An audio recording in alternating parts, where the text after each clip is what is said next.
जब आप टीवी चैनलों पे अब जाते हैं, आपकी तो रेपुटेशन ये है कि आप बखिया उधेड़ देते हैं एंकर्स की, उनके साथ आप बाकायदा बड़े जुझारूपन से पेश आते हैं, लेकिन एंकर्स तो आजकल मुख्यमंत्रियों से भी ज़्यादा ताकतवर हो चुके हैं। नहीं, आजकल जो ज़्यादातर चैनल, मैं तो नहीं कहूँगा सब, ज़्यादातर चैनल्स के ज़्यादातर एंकर रेफरी की भूमिका में नहीं रहते, खिलाड़ी की भूमिका में होते हैं। वो एक टीम की तरफ से खेलते हैं और भारतीय जनता पार्टी को खुल के प्रचार करते हैं, खुल के पक्ष लेते हैं। हम जब भारतीय जनता पार्टी के खिलाफ कोई तथ्य रखते हैं तो भारतीय जनता पार्टी के प्रवक्ता से पहले एंकर कूद जाते हैं बीच में और टोकाटाकी करते हैं। आप कोई भी टीवी डिबेट देखें जो आमतौर पर जिन्हें गोदी मीडिया कहा जाता है या बीजेपी समर्थक चैनल कहा जाता है, उनमें से किसी भी चैनल की डिबेट शाम को देखें, और आपके दर्शकों से भी मैं कहना चाहूँगा कि इस पर ध्यान दें वो कि एंकर इस भूमिका में होते हैं कि जब तक बीजेपी का प्रवक्ता बोलता है तो बिल्कुल शांत बैठ के सुनते हैं, उन्हें पूरी बात कहने का मौका देते हैं, समय भी ज़्यादा देते हैं। और विपक्ष का कोई भी हो, समाजवादी पार्टी के हों, कांग्रेस के हों, टीएमसी के हों, किसी भी पार्टी के हों, जैसी विपक्ष का प्रवक्ता बोलना शुरू करेगा हर वाक्य पर टोकाटाकी। और बीजेपी के खिलाफ अगर बोल रहे हैं तो फिर उस पार्टी के खिलाफ तथ्य उठा के लाने लगेंगे, तुमने ये किया था, तुमने ये किया था। लेकिन ऑडियंस में जो लोग आपके सामने नजर आते हैं, कई आपके इस तरह के वीडियोस भी वायरल हुए हैं जहां ऑडियंस इस तरह के सवाल पूछ रहे हैं कि लगता है कि, हालांकि ये बात भी देखिए ईमानदारी से कबूल करना पड़ेगा कि 78% भारत का जो भौगोलिक क्षेत्र है वो इस वक्त भगवा ताकतों के कब्जे में है। तो ऐसे में अगर हम ये मान भी लें कि 78% जनता में से ही वो लोग निकल रहे हैं जो ऑडियंस में है, तो ये कोई एग्जैजरेशन तो नहीं होगा? नहीं, देखिए, जो ऑडियंस जो आती है वो खुद तो चल के आती नहीं है। टीवी चैनल के ऑफिस में आम आदमी तो घुस नहीं सकता, बहुत सख्त सिक्योरिटी होती है गेट पे, जिसके लिए अनुमति होगी केवल वही अंदर जा सकता है। वो गाड़ियों से आते हैं सब, तो उन्हें गाड़ी चैनल भेजता है, तो चैनल ऐसे ही तो कई मोहल्ले में चौराहे पे खड़ी गाड़ी कर नहीं देता है और वो घोषणा करता हो कि जिसे डिबेट में जाना हो वो बैठ जाए। वो किसी न किसी संपर्क करते हैं। और ये मेरी निजी जानकारी में है, जो कॉलेजों के स्टूडेंट भी बुलाए जाते हैं, उन कॉलेजों के मालिक भी बीजेपी से जुड़े हुए हैं, आरएसएस से जुड़े हुए हैं। उनसे कहा जाता है कि हम स्टूडेंट भेजो। उनमें कुछ स्टूडेंट ऐसे भी आ जाते हैं जो बीजेपी के खिलाफ भी होते हैं, उनके खिलाफ सवाल पूछ लेते हैं, एक दो, और इजाजत दी जाती है उनको? ज्यादातर वो नहीं हो तो पूछ लेते हैं, क्योंकि ऑन कैमरा तो उनकी मजबूरी होती है। दूसरे गाड़ी भेजी जाती हैं किसी आरएसएस के पदाधिकारी के पास, किसी भारतीय जनता युवा मोर्चा के पदाधिकारी के पास, किसी बीजेपी के पदाधिकारी के पास, और वो लोगों को लेकर आते हैं। फिर उन्हें इतने से भी काम नहीं चलता, फिर उन्हें सवाल लिख के दिए जाते हैं कागज पे कि ये याद कर लो, तुम्हें ये सवाल पूछना, याद करके कागज जेब में रख लो, कागज नहीं निकालना है, ये सवाल तुम्हें पूछना। तो इस पूरी फिल्म की स्क्रिप्ट पहले से तय होती है। और तीसरा ये कि कहाँ ताली बजानी है, ये कैमरामैन पीछे, एक कैमरामैन को संकेत होता है, वो बाकायदा हर बार ताली की शुरुआत वो करता है। ऑडियंस को नहीं ध्यान होता कि यहाँ ताली बजानी है, तो बीजेपी के प्रवक्ता के बोलने पे 2-3 बार ताली बजवा देंगे, वो विपक्ष के नहीं बजवाएंगे। विपक्ष का प्रवक्ता बहुत अच्छी भी बात कहेगा, तो उससे माहौल ये बनता है कि जो टीवी देख रहे हैं लोग, उन्हें लगता है कि यार बीजेपी पक्ष में लोग ताली बजा रहे हैं, बीजेपी के पक्ष में ज्यादा लोग हैं। वो सब स्क्रिप्टेड होता है, सुनियोजित होता है, बाकायदा तय होता है पहले से ही। और कई बार तो ऐसा होता है क्योंकि सवाल तो लिख के दे दिए पहले ही, वो प्रसंग भी नहीं है, फिर भी सवाल पूछ लेता है उस, क्योंकि रट के आया हो तो वही सवाल पूछ लेता है। ये पूरा स्क्रिप्टेड नजर आ रहा है जैसे आप ये कह रहे हैं, लेकिन उसके बावजूद भी आपके जैसे प्रवक्ता सवाल ये पूछा जाता है और ये बहस भी होती है कि क्या जो विपक्ष के लोग हैं या जो अभी तक भी आज़ाद विश्लेषक हैं, उन्हें क्या इन चैनलों में जाकर इनको वैधता मिलनी चाहिए, देनी चाहिए, या इनका पूरा बॉयकॉट होना चाहिए? देखिए, हमने पीछे कई चैनलों का बॉयकॉट लंबे समय तक किया, कांग्रेस ने तो अभी भी कर रखा, कई चैनलों पर कांग्रेस के प्रवक्ता नहीं जाते हैं, लेकिन वहां वो एक किसी बुद्धू आदमी को बुला लेते हैं, उसे कांग्रेस नेता करके बैठा देते हैं। आम आदमी समझ नहीं पाता कि कांग्रेस का अधिकृत प्रवक्ता नहीं है या ये कांग्रेसी नहीं है, उसे किसी को बैठा लेते हैं। तो पहली बात तो ये है कि अगर हम जाना बंद कर देंगे तो हमारे नाम से फर्जी लोगों को बैठा लेंगे, और समर्थक कह के चला देंगे, समर्थक कह के। कम से कम हमें अधिकृत सूचना तो पार्टी की ओर से होती है, अधिकृत पक्ष तो हमें पता होता है कि इस विषय पर क्या बोलना है, तो इसलिए प्रवक्ता पहली बात है। दूसरी बात, मान लीजिए 40 मिनट का शो है, 40 मिनट के शो में उन्होंने 38 मिनट खूब एजेंडा चलाया, हमें जो 2 मिनट मिले हैं हम उनका सदुपयोग कर लेते हैं। वो 2 मिनट में हम बात कह देते हैं और वो बात उसकी क्लिप वायरल हो जाती है, तो बहुत लोगों तक हमारा पक्ष पहुंच जाता है। और फिर इन क्लिप्स को क्या समाजवादी पार्टी, आपकी पार्टी या हम दूसरी पार्टियों का भी जिक्र करें, क्या आप करते हैं? उन क्लिप्स को छोटा करके अपने सर्कल्स में उसको सर्कुलेट करते हैं? नहीं, हमारी पार्टी थोड़ा आईटी सेक्टर में कमजोर है, मुझे ये स्वीकार करने में कोई गुरेज नहीं है। हमारा आईटी सेल नहीं है जिस तरह बीजेपी का है। बीजेपी ने तो बाकायदा पेड वर्कर बैठा रखे हैं। अब उसमें आर्थिक संसाधनों की कमी की वजह से भी हम कमजोर हैं। हम इतना स्टाफ नहीं बैठा सकते जितना उन्होंने बैठा रखा है। तो हमारी क्लिप पार्टी के लेवल से कम वायरल होती हैं, लेकिन ऑडियंस या जो श्रोता हैं और जो पार्टी समर्थक हैं वो ही बहुत वायरल कर देते हैं। लेकिन आपसे मेरे ख्याल से ज्यादा मजबूत तो आम आदमी पार्टी, जो आपसे भी छोटी पार्टी है, उसके अपने आईटी सेल है। काफी लोग, अगर एक ट्वीट अगर आप आम आदमी पार्टी मीडिया के मामले में हमसे मजबूत है। और मैं आपको एक बात कहना चाहूंगा जो मुझे हमेशा मुझे बार बार याद आती है। डॉक्टर राम मनोहर लोहिया ने कहीं बोला, लिखा है उन्होंने कि इस देश में सत्ताधारी होने के लिए, सत्ता खाली राजनीतिक सत्ता नहीं, मतलब ताकतवर होने के लिए इस देश में सत्ता, मतलब शासक होने के लिए 3 चीजें जरूरी हैं। एक, जो ऊंची जाति में जन्म लिया हो, 2 अंग्रेजी जानता हो, और 3 धनवान हो, वाह, पैसा हो उसके पास। तो लोहिया जी कहते हैं कि इन 3 में से 2 अगर किसी के पास नहीं है, 2 से काम चल जाएगा, लेकिन 2 जिसके पास नहीं है वो सरवाइव नहीं कर सकता। तो केजरीवाल जी के साथ ये प्लस पॉइंट है, उनके साथ तीनों चीज है। सही बात आपने कही। अब हमारे पास ना तो पैसा है, ना हम अंग्रेजी जानते हैं, ना हम उच्च कुल में पैदा हुए हैं, हम ओबीसी भी समाज से आते हैं। तो जो ओबीसी और एससी समाज से जो लोग आते हैं और माइनॉरिटी से जो आते हैं, इस देश में उन्हें मंच तक पहुंचने में ही इतना संघर्ष करना पड़ता है, उतने संघर्ष में वो लोग सरकार बना लेते हैं। और कहा जाता है कि तो ये जो डिफरेंसेस हैं, ये जो अंतर है, ये जो गैर बराबरी है, लंबे सामंती व्यवस्था के कारण जो ये बनी है, ये अभी भी बहुत कम हुई है। प्रयास किए जा रहे हैं लगातार। 1950 में हमारा संविधान लागू कर दिया गया और संविधान में साफ साफ प्रावधान है कि राज्य किसी नागरिक के साथ जन्म, जाति, जन्म स्थान के आधार पर भेद नहीं करेगा, धर्म के आधार पर, और सबको सामाजिक न्याय, आर्थिक न्याय, सामाजिक न्याय, ये सारी बातें संविधान कहता है। और सरकारों ने थोड़े बहुत प्रयास भी किए हैं, किसी सरकार ने कम, किसी ने ज़्यादा। इसके बावजूद हम अभी 2 कदम ही आगे बढ़ पाए हैं। बिल्कुल।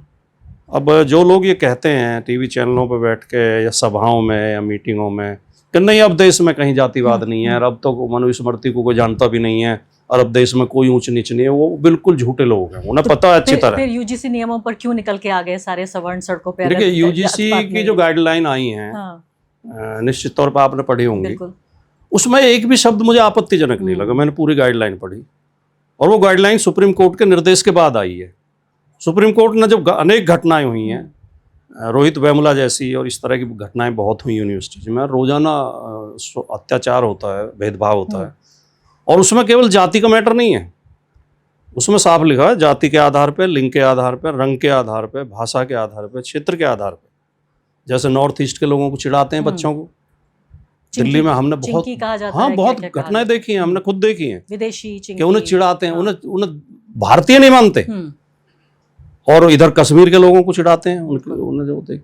तो और रंग के आधार पर, जैसे केरला के लोगों को काला काला मुझे लग रहा है कि उत्तर प्रदेश, बिहार, मध्य प्रदेश इसी को भारत मान लेते हैं, बाकी सब तो विदेशी हैं ही। तो उसमें सारे, और उसमें वो ये गाइडलाइन ये कहती हैं कि संस्थान एक समिति बना है जो पीड़ित छात्रों की बात सुने, बिल्कुल, और ये सुनिश्चित करे कि उनके साथ भेदभाव ना हो।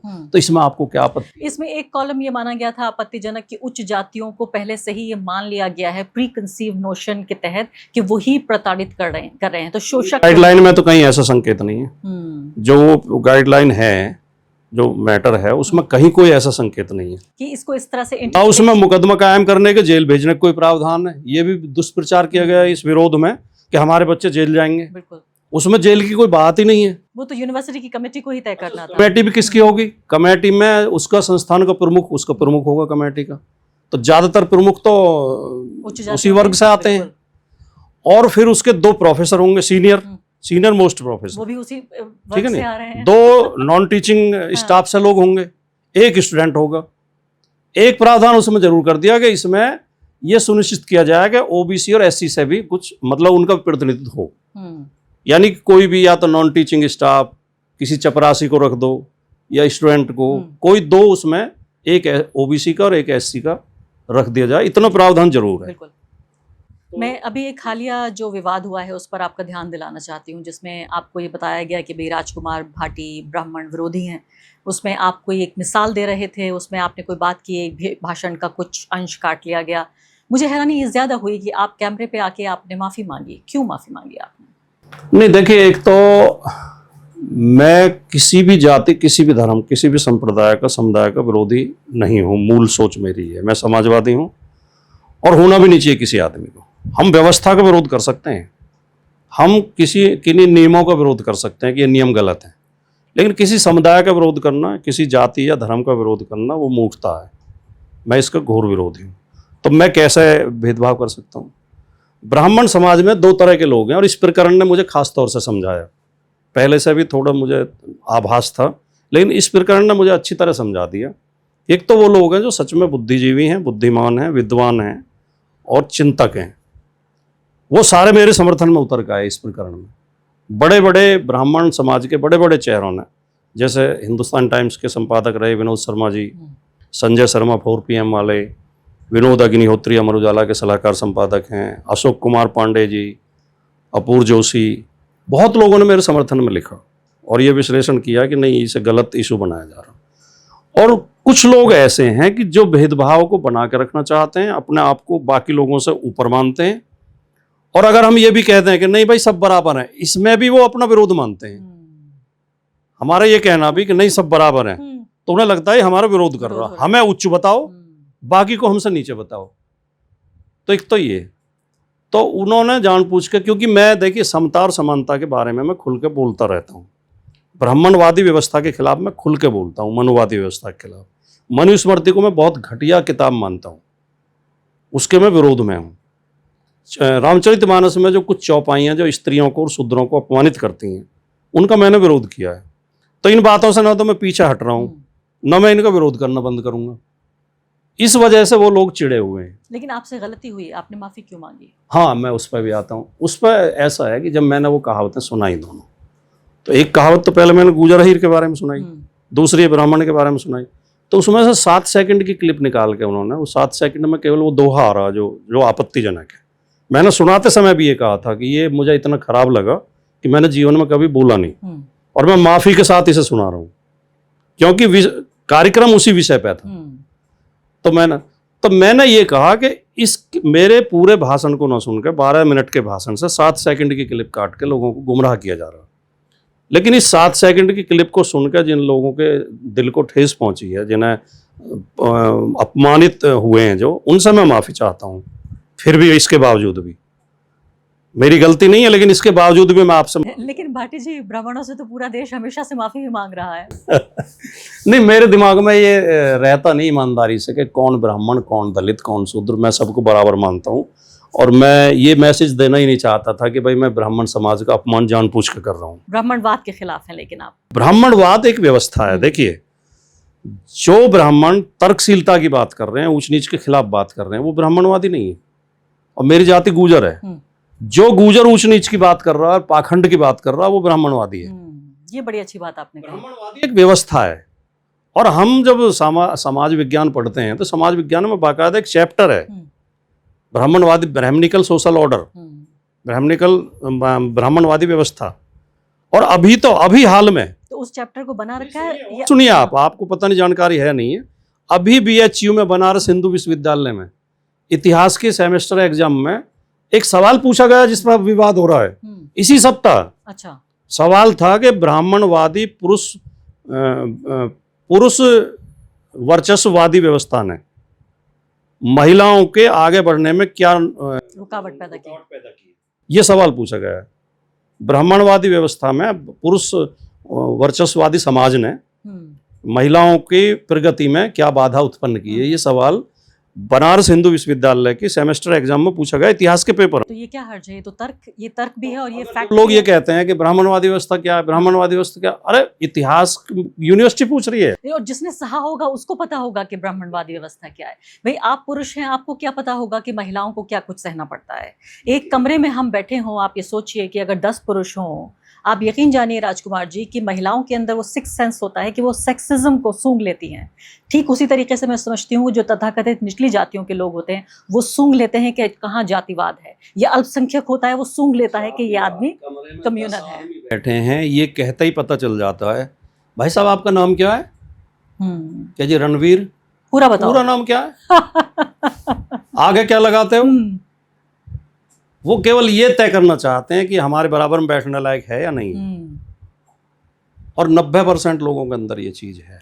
मैं आपको अपने एक दोस्त का किस्सा सुनाना चाहती हूँ और बड़ा ज़बरदस्त एक किस्सा है। बॉम्बे में गई थी, वो कुछ फिल्मों में काम करना चाहती थी, लिखना चाहती थी।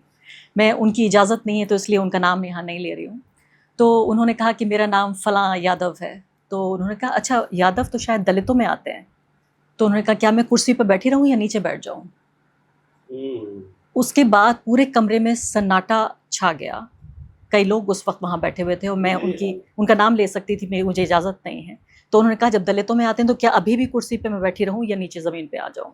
तो जातिवाद आप ये देखिए कि हमें लगता है कि फिल्म इंडस्ट्री है तो वहाँ जातिवाद नहीं होगा। इस कड़ी में मैं छोटा सा आपसे बात कहूँगी और उसके बाद हम आगे बढ़ेंगे कि भविष्य क्या होने जा रहा है विपक्ष का इस राजनीति में हमारे आज के भारत में। कि आप कह रहे थे कि कुछ ब्राह्मणों ने आपका साथ दिया, लेकिन इसी को तो एक तरह से ब्राह्मणवादी व्यवस्था कहते हैं, जहाँ सत्ता पक्ष में भी ब्राह्मण है, विपक्ष में भी ब्राह्मण है, जो जातिवादी लोग हैं वो भी ब्राह्मण हैं, जातिवाद का विरोध करने वाले भी ब्राह्मण हैं। आप हमारा इतिहास उठा के देखिए आज़ादी से पहले का, तो महिलाओं के लिए लड़ने वाले भी ब्राह्मण हैं, महिलाओं के खिलाफ वाले भी ब्राह्मण हैं। तो इसका मतलब पूरी लीडरशिप, पूरा नेतृत्व जो है इस देश में, चाहे वो सत्ता में हो, विपक्ष में हो, पक्ष में हो, विपक्ष में हो, हर तरह से ब्राह्मणों के हाथ में ही तो रहेगा। नहीं देखिए, एक तो मैं मेरा जो अनुभव है अपना अध्ययन के आधार पर, कि इस समाज में, जिस समाज में हम पैदा हुए हैं, इसमें अन्य लोगों के पास तो वाणी ही नहीं थी। ब्राह्मण के अलावा किसी के पास वाणी नहीं थी, उसे बोलने का अधिकार ही नहीं था। बोलने का अधिकार ही ब्राह्मण को था, पढ़ने का और बोलने का। तो लंबे समय तक तो कोई शूद्र समाज से आने वाला व्यक्ति, चाहे एससी हो चाहे ओबीसी हो, वो कहीं बोलने के लिए मंच ही नहीं था उसके पास। तो जो भी विरोध में बोला ब्राह्मणों ने बोला। लेकिन बाद में जैसे जैसे संवैधानिक व्यवस्थाएं हुई और जैसे जैसे अंग्रेजों के आने के बाद ही शिक्षा में शूद्रों की एंट्री होनी शुरू हो गई थी, और इसलिए अंग्रेजों के खिलाफ ज़्यादा आवाज़ उठी सामंती समाज की तरफ से, कि उन्होंने ये व्यवस्था दी थी कि एडमिशन सबको मिलेंगे, वरना उससे पहले ये था कि केवल ब्राह्मण ही पढ़े लिखेंगे। तो धीरे धीरे जब फिर हमारा संविधान लागू हुआ, ये सब चीज़ें, लोगों को बोलने का हक मिला। तो जो आप कह रही हो वो आधा सच तो सही है कि इधर भी ब्राह्मण इधर भी ब्राह्मण, लेकिन बाकी आधा सच ये है कि शूद्रों और महिलाओं के लिए सबसे सशक्त आवाज़ अगर भारत के इतिहास में किसी ने उठाई है तो बाबा साहब डॉक्टर भीमराव अम्बेडकर ने उठाई है, जो कि ब्राह्मण नहीं थे। ठीक है नहीं जी। और उन्होंने तो एक जगह ये भी लिखा है कि ब्राह्मणों में कोई वोल्टेयर पैदा नहीं हुआ और होने की संभावना भी नहीं है। क्यों?